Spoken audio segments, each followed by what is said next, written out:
Hi everyone, welcome back to another video from Tech Basics. In this video, we will be learning how to log into your Discover online banking account. So without wasting much of our time, let's dive into the video. Go ahead and open a web browser and then in the URL box type in discover.com. You'll find yourself in the official website for your Discover Bank. Now in order to log into your account, go to the right hand side of the screen and enter your user ID, your password for your account. From the drop-down, select where you would want to end up soon after you log in. You can choose to be in the credit cards area, bank account option, home loan page, and much more. Simply select one of the options and then click on the login button to sign into your Discover account right away. If you don't remember user ID and your password during the process, you can get help by clicking on Forgot User ID/password link.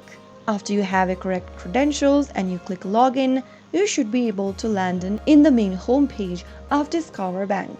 So that is how it's easily done. If you found the video to be helpful, go ahead and give us a thumbs up.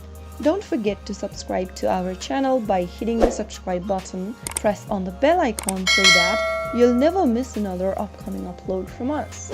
I will be back again in the next video. Thank you for watching.